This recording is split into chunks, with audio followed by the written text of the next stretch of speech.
Hello. This is not scripted, so I'm going to make mistakes. It's very emotional.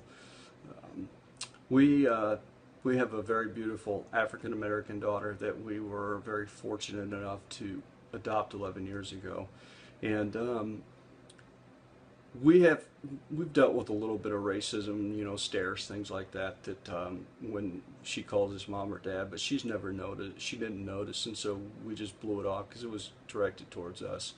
But this past New Year's Eve, my daughter had a friend over. They were having fun. They were doing selfies and sending them out to their friends on Snapchat and things like that. Well, this girl that does not like my daughter was at a friend's house. Apparently, a couple of twins that were freshmen from Prior Lake, and these twins decided to send my daughter some Snapchats. Well, with Snapchat, you hold the button down when you receive it, you listen to it or view it, and then it disappears. Well, after the third video, my daughter's friend, who's Caucasian, came and told my wife and I that these things were happening and what the content of it was. Not only was it bullying, but it was also racism.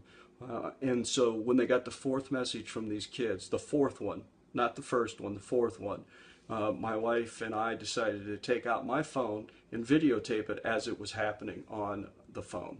And I want to show this to you really quick. Covering them.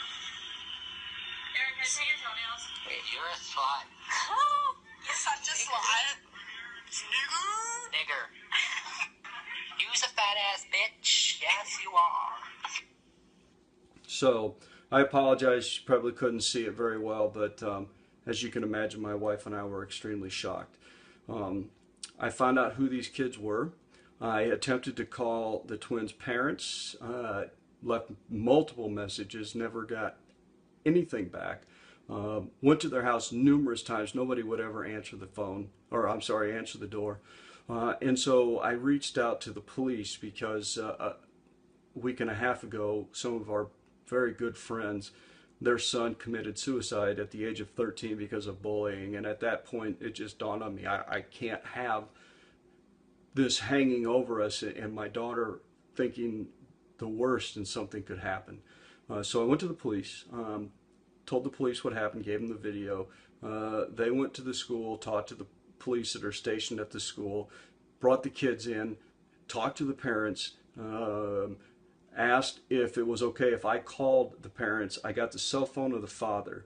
And when I got the cell phone of the father, I finally got a hold of this individual. I'm not going to call him a gentleman because he's far from it.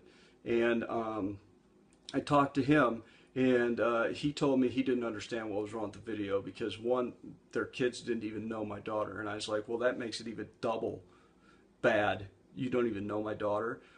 He told me I was crazy, that that's what he did when he was a kid, and that him and his family make jokes at the house using this word all the time. So what was the big deal?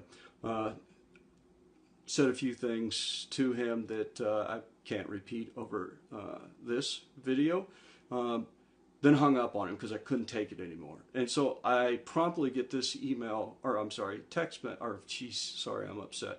This voicemail back from him, and this is what it said. Yeah, Brad. Times have turned, huh? I guess you're a nigger lover. Call me back. So I received that voicemail. Doing what I'm doing now, I can't believe that there's even frickin' individuals like this alive, but there are. And so I called him back and I said, well, yeah, that's a correct statement. I am an lover because I have a beautiful African American daughter who I love more than life itself and would do anything for her. And said a few more choice words to him and hung up on him again. He called back numerous times. He left one other voice message. Let you hear this one. Hey, Brad, you're a fag. Grow up. Touch base with your kids. And, you're a loser. So and during our conversations, I said, well, I'm going to post this on social media. He goes, I don't care. I said, so you and your kids own this? Oh, yeah. yep, no problem. It's like, okay, so I'm posting and I said, I'm going to tell him your name. He goes, I don't care. So his name is Darren. It's either D-A or D-E-R-O-N. Last name is Perot, P-U-R-O. And we live in Prior Lake, Minnesota. And so I just want him to own it. And his twins that go to high school as a freshman, they can own it too. Thank you. I just had to get this off my chest. I just don't know what to do. Other than I love my daughter and I don't want her to end up committing suicide because of frickin' morons like this goddamn asshole. Sorry. Thanks. Bye.